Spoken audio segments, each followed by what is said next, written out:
नमस्कार। इस समय जो भी पटना में होगा उसको एक अलग सा माहौल दिख रहा होगा। उसको लग रहा होगा कि चुनाव आने वाले हैं और आ ही गए हैं। और इस समय इतने सारे पोस्टर, बैनर, नीतीश कुमार के तीर, लालू की लालटेन और न जाने कितनी पार्टियों के पोस्टर बैनर से पूरा पटना रंगा पड़ा हुआ है।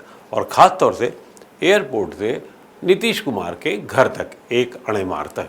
और ये सीन जो है, इसके अलावा भी बिहार में कुछ जिलों में जो राजनीतिक रूप से जो तो बिहार काफ़ी सजग माना जाता है, में भी कुछ इस तरीके के पोस्टर लगना शुरू हो गए हैं, जिसमें लेकिन उन जिलों में जो पोस्टर लग रहे हैं उसमें सिर्फ विपक्षी एकता और नीतीश कुमार जिंदाबाद, लालू यादव जिंदाबाद के पोस्टर लगे। लेकिन फिर हम आते हैं पटना की तरफ, तो पटना में जो माहौल है वो लोगों का बिल्कुल उत्सवी माहौल, राजनीतिक उत्सवी माहौल जिसे कहा जाता है वो है। और उसमें अभी से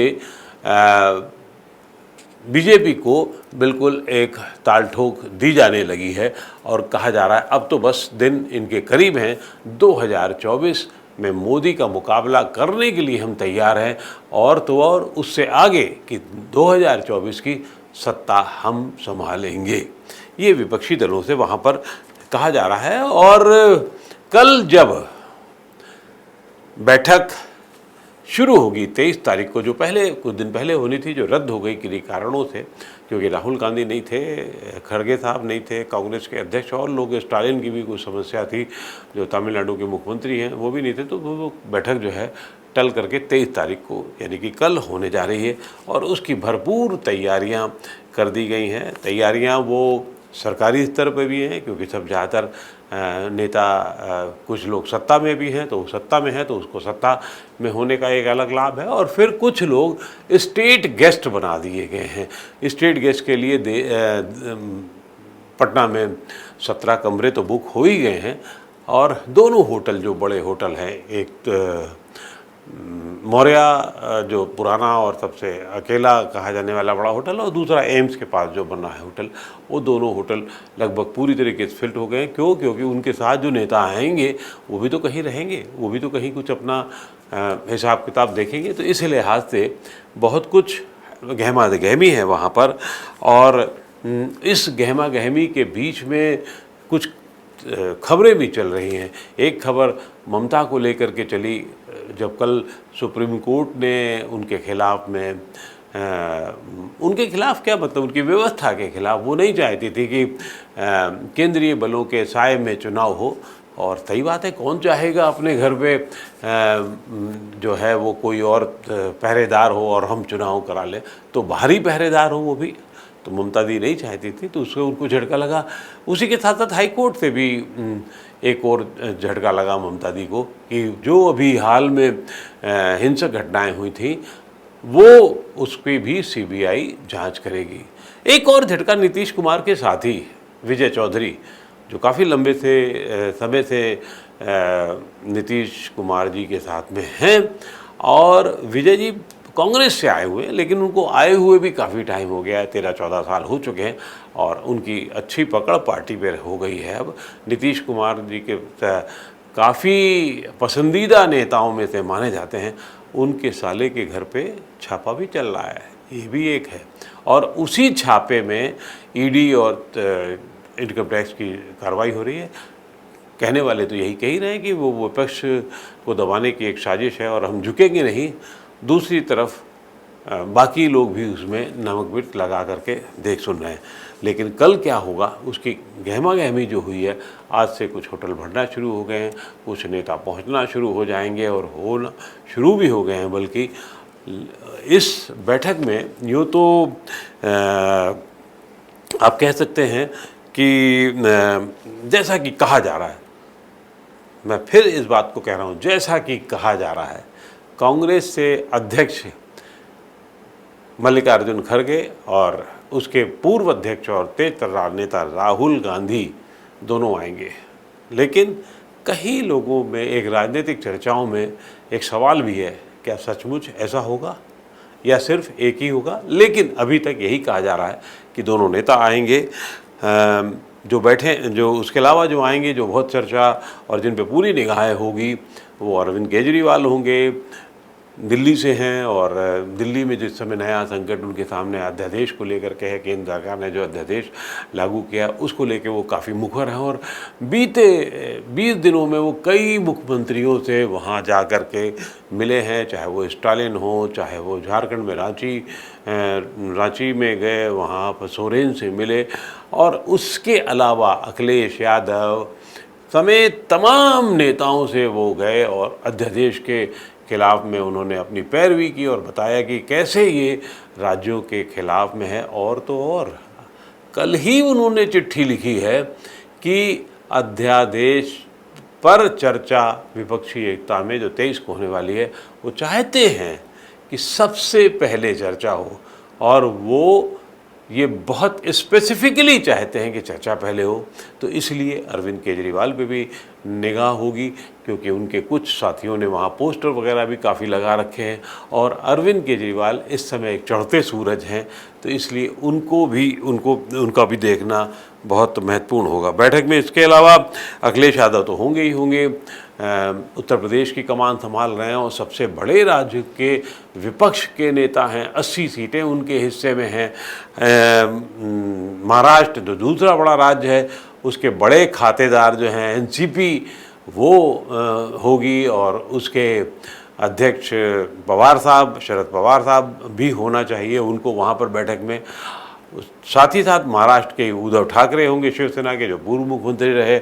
इन्हीं 2-3 पार्टियों की कृपा से जो एक गठजोड़ महाअघाड़ी बना था, वो उसमें वो रहे, और बाद में उन्हीं की पार्टी टूट गई, और वो अब शिंदे साहब, एकनाथ शिंदे सरकार चला रहे हैं बीजेपी के साथ में, वो होंगे। स्टालिन भी होंगे, क्योंकि अभी परसों ही तेजस्वी यादव राष्ट्रीय जनता दल के उनसे मिल करके आए और आग्रह किया। पहले नीतीश कुमार को जाना था उनसे मिलने के लिए, लेकिन उनकी तबीयत खराब रही, तो इसलिए वो नहीं जा पाए। स्टालिन साहब भी होंगे। ममता दी एक और बड़े आकर्षण का केंद्र होंगी। क्यों? क्योंकि ममता दी के पास लोकसभा की सीटों का एक बड़ा भंडार भी है, और वो उन पे निगाह रहेगी कि वो आएंगी तो उनके तेवर क्या होंगे। फारूक अब्दुल्ला साहब होंगे, हमेशा की तरीके से शेर व शायरी के मूड में होंगे, और नेशनल कॉन्फ्रेंस में के प्रमुख रहे हैं। और अब जब 370 का मामला हुआ और उसके बाद किनारे कर दिए गए हैं, तो उनकी भी भूमिका बहुत है। इस तरीके से कभी बीजेपी के साथ रह चुकी मुफ्ती महबूबा मुफ्ती भी होंगी, पीडीपी की नेता। जेएमएम के सोरेन साहब होंगे ही होंगे, और सीताराम येचुरी, डी राजा, यानी कि वामपंथी दलों का खेमा भी होगा। तय है कि नीतीश कुमार होंगे ही होंगे, और तय ये भी है कि आरजेडी के तेजस्वी यादव भी होंगे। तो इनका होना, इनका इकट्ठा होना, और कल एयरपोर्ट का वीआईपी गेट बिल्कुल धमाधम रहेगा, एक आएगा एक जाएगा, एक आएगा एक जाएगा। और ये उम्मीद की जा रही है कि एक अड़े मार्ग जो नीतीश कुमार का घर है, आधिकारिक आवास है, वहाँ पर 10:30-11 बजे से लोगों का आना शुरू हो जाएगा। 11:30 बजे तक एक टाइम वैसे बताया गया है, 11:30 बजे तक कि लोग आ जाएंगे, काफ़ी हद तक आ जाएंगे। लेकिन मुझे लगता है कि 1 बजे से पहले शायद ये बैठक शुरू ना हो पाए, क्योंकि नीतीश कुमार का जो प्रोग्राम है उसके हिसाब से नीतीश कुमार 1 बजे वहाँ आएंगे। अब ये भी हो सकता है कि इसमें कुछ आगा पीछा हो जाए, क्योंकि ये कुछ लोगों को लग सकता है कि होस्ट देर में आए, तो होगा नहीं। लेकिन कुछ इसमें भी एक दिमागी खींचतान चल रही है।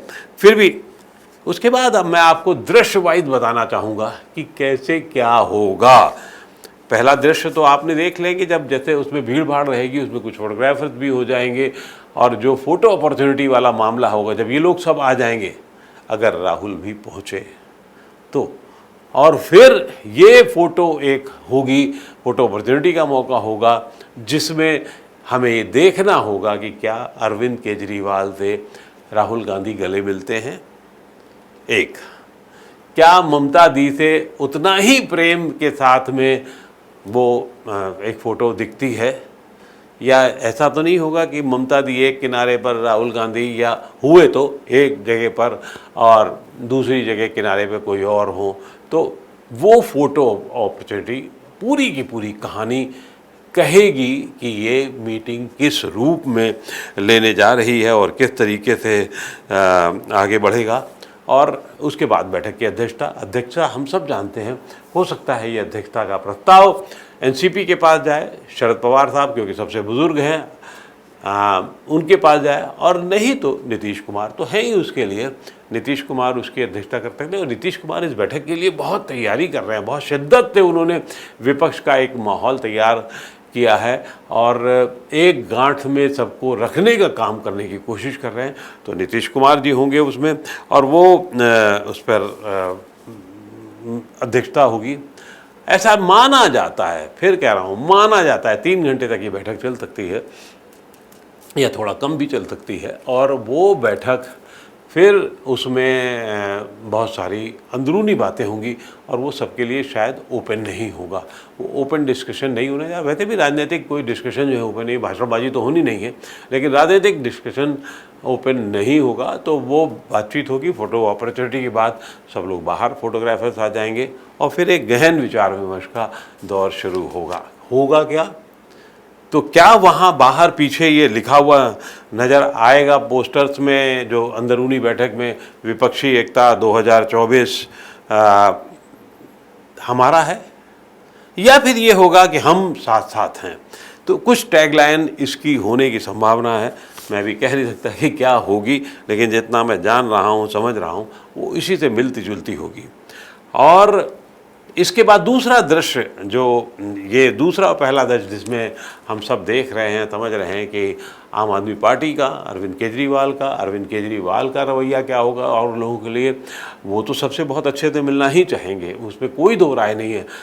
आज की तारीख में अरविंद केजरीवाल सीधे सीधे एक लीडरशिप की भूमिका में आते हुए आने को तैयार बैठे हुए हैं, लेकिन क्या वो स्वीकार्यता कितनी होगी कांग्रेस की तरफ से, राहुल गांधी की तरफ से और साथ साथ अन्य नेताओं की तरफ से? क्योंकि जिस बैठक में बड़े बड़े नेता हों तो उसमें बड़ा साबित होना अपने आप में आगे के लिए बड़ा कौन होगा, ये भी एक संकेत होगा।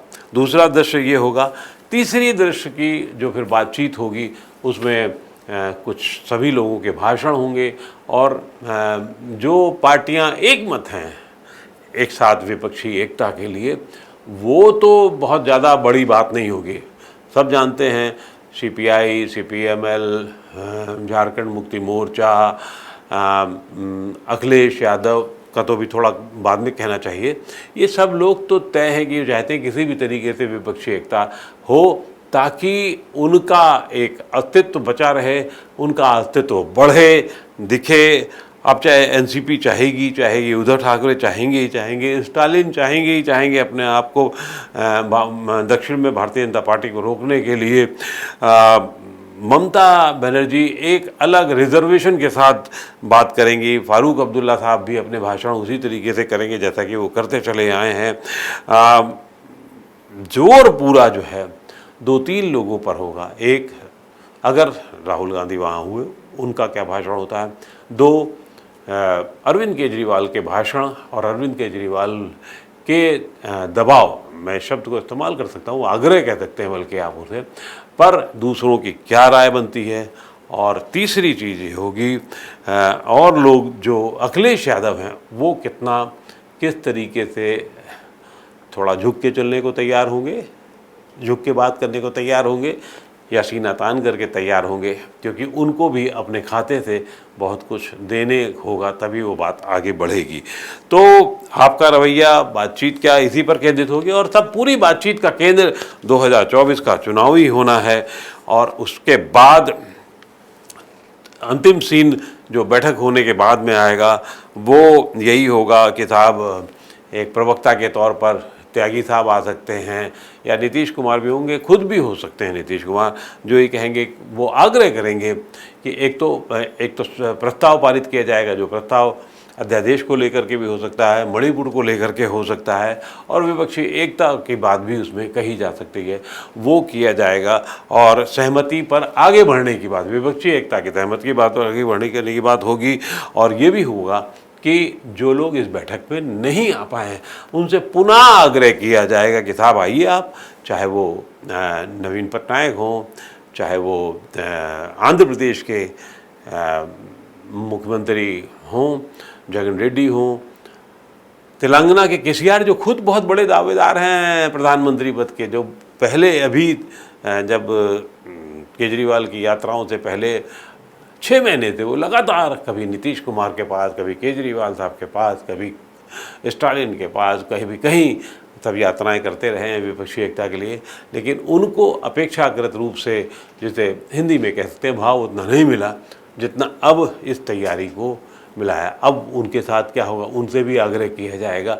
उन आग्रहों के बाद में ये होगा कि एक काम और वही होगा, नीतीश कुमार की सराहना होगी कि साहब उन्होंने इस के लिए, एकता के लिए बहुत काम किया, और ये भी संभव है कि आगे के लिए उनको विपक्षी एकता के लिए जो नया यूपीए बनेगा, यूपीए 3 से कह सकते हैं, अगर वो नाम देना चाहेंगे, हो सकता है ये नाम ना भी दिया जाए, तो उसको उस महागठबंधन का संयोजक भी नियुक्त किया जा सकता है। और एक प्रस्तावों का जो सिलसिला चल रहा था उसमें एक निंदा प्रस्ताव भी होगा कि साहब जो सीबीआई और ईडी का जिस तरीके से उपयोग किया जा रहा है छापों पे विशेषताओं के लिए, वो भी एक हिस्सा हो सकता है।